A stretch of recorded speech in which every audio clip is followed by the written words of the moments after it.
Exit ಪೋಲ್ಗಳನ್ನ ನಂಬಲ್ಲ ಅಂತ ಕೈ ನಾಯಕರು ಹೇಳ್ತಾ ಇದ್ದಾರೆ. ಇನ್ನು ಪರೋಕ್ಷವಾಗಿ ಕಾಂಗ್ರೆಸ್ ನಾಯಕರ ವಿರುದ್ಧ ಎಚ್ಡಿಕೆ ಕಿಡಿಕಾರಿದ್ದಾರೆ.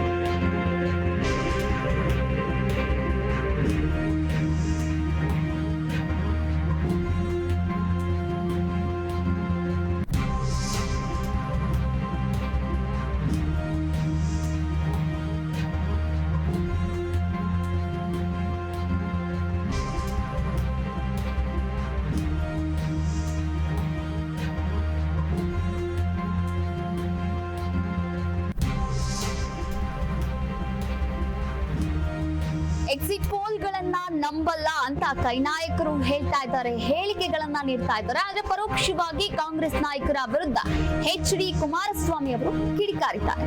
ನಾಳೆ ಮಧ್ಯಾಹ್ನದವರೆಗೂ ಕಾಂಗ್ರೆಸ್ ನಾಯಕರು ಏನಾದ್ರೂ ಹೇಳಿಕೆ ನೀಡಲಿ, ರಾಜ್ಯದಲ್ಲಿ ಜೆಡಿಎಸ್ 3 ಸ್ಥಾನಗಳಲ್ಲೂ ಕೂಡ ಗೆಲ್ಲುತ್ತೆ ಅನ್ನೋ ಒಂದು ವಿಶ್ವಾಸವನ್ನ ವ್ಯಕ್ತಪಡಿಸ್ತಾ ಇದ್ದಾರೆ ಮಾಜಿ ಸಿಎಂ ಕುಮಾರಸ್ವಾಮಿ ಅವರು. ನಾನು ಯಾಕೆ ಕಾಂಗ್ರೆಸ್ ನಾಯಕರ ಸಂತೋಷಕ್ಕೆ ಅಡ್ಡಿ ಬರ್ಲಿ, ಅವ್ರು ಏನಾದ್ರೂ ಹೇಳ್ಕೊಳ್ಳಿ, ಅವ್ರ ಖುಷಿಗೆ ತಕ್ಕಂಗೆ ಎಕ್ಸಿಟ್ ಪೋಲ್ ಸುಳ್ಳು ಅಂತಾನೆ ಹೇಳ್ಕೊಳ್ಳಿ, ಅವರ ಖುಷಿಯಾಗಿರ್ಲಿ ನಾಳೆ ಮಧ್ಯಾಹ್ನದವರೆಗೂ ಕೂಡ. ಆದ್ರೆ ಜೆಡಿಎಸ್ 3 ಸ್ಥಾನಗಳಲ್ಲೂ ಗೆಲ್ಲುತ್ತೆ ಅಂತ ಒಂದು ವಿಶ್ವಾಸವನ್ನ ವ್ಯಕ್ತಪಡಿಸ್ತಾ ಇದ್ದಾರೆ, ಭರವಸೆಯನ್ನ ವ್ಯಕ್ತಪಡಿಸ್ತಾ ಇದ್ದಾರೆ ಎಚ್.ಡಿ. ಕುಮಾರಸ್ವಾಮಿ ಅವರು.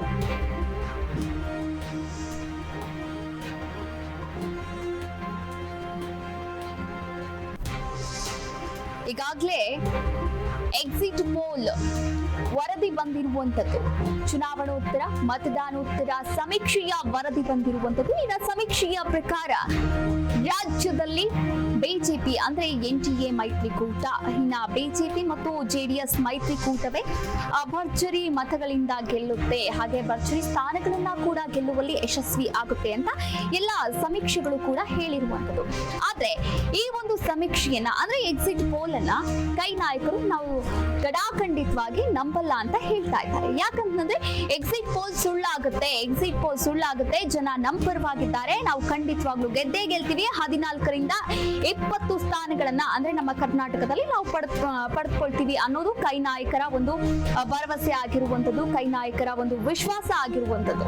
ಇನ್ನು ಎಕ್ಸಿಟ್ ಪೋಲ್ಗಳನ್ನ ನಂಬಲ್ಲ ಅಂತ ಕೈ ನಾಯಕರು ಹೇಳಿದ ತಕ್ಷಣ ಎಚ್.ಡಿ. ಕುಮಾರಸ್ವಾಮಿ ಅವರು ಕಿಡಿಕಾರಿರುವಂತದ್ದು, ಪರೋಕ್ಷವಾಗಿಯೇ ಹೇಳಿದ್ದಾರೆ. ಕಾಂಗ್ರೆಸ್ ನಾಯಕರ ವಿರುದ್ಧ ಒಂದು ಕಿಡಿಕಾರಿರುವಂತದ್ದು. ನಾಳೆ ಮಧ್ಯಾಹ್ನ ಅಂದ್ರೆ ಜೂನ್ 4ರವರೆಗೂ ಅವರಿಗೆ ಟೈಮ್ ಇದೆ, ಅವರು ಆರಾಮಾಗಿ ಖುಷಿಯಾಗಿರ್ಲಿ ಅಂತ ಹೇಳ್ತಾ ಇರುವಂತದ್ದು. ನಾನ್ ಯಾಕೆ ಕಾಂಗ್ರೆಸ್ ನಾಯಕರ ಸಂತೋಷಕ್ಕೆ ಅಡ್ಡಿಪಡಿಸ್ಲಿ, ಅವರು ಸಂತೋಷವನ್ನ ಪಡ್ಲಿ ಅಂತ ಕೂಡ ಹೇಳ್ತಾ ಇರುವಂತದ್ದು ಎಚ್.ಡಿ. ಕುಮಾರಸ್ವಾಮಿ. ನಾನು ಭಾಗವಹಿಸಿದ್ದೇನೆ, ಬಿಜೆಪಿ ಪಕ್ಷದ ಅಭ್ಯರ್ಥಿಗಳ ಪರವಾಗಿ ನನ್ನ ಸ್ವಲ್ಪ ಶ್ರಮವನ್ನು ಹಾಕಿದ್ದೇನೆ, ನಮ್ಮ ಪಕ್ಷದ ಅಭ್ಯರ್ಥಿಗಳ ಪರವಾಗಿ ಶ್ರಮವನ್ನು ಹಾಕಿದ್ದೇವೆ. ನನಗೆ ವಿಶ್ವಾಸ ಇದೆ 3 ಕ್ಷೇತ್ರದಲ್ಲೂ ಜನತಾದಳದ ಅಭ್ಯರ್ಥಿಗಳು ಗೆಲ್ತಾರೆ. 3 ಕ್ಷೇತ್ರದಲ್ಲಿ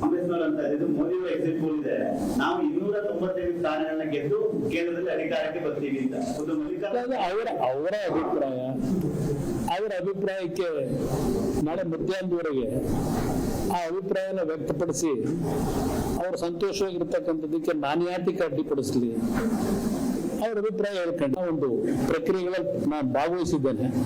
ಬಿಜೆಪಿ ಪಕ್ಷದ ಅಭ್ಯರ್ಥಿಗಳ ಪರವಾಗಿ ನನ್ನ ಸ್ವಲ್ಪ ಶ್ರಮವನ್ನು ಹಾಕಿದ್ದೇನೆ, ನಮ್ಮ ಪಕ್ಷದ ಅಭ್ಯರ್ಥಿಗಳ ಪರವಾಗಿ ಶ್ರಮವನ್ನು ಹಾಕಿದ್ದೇವೆ.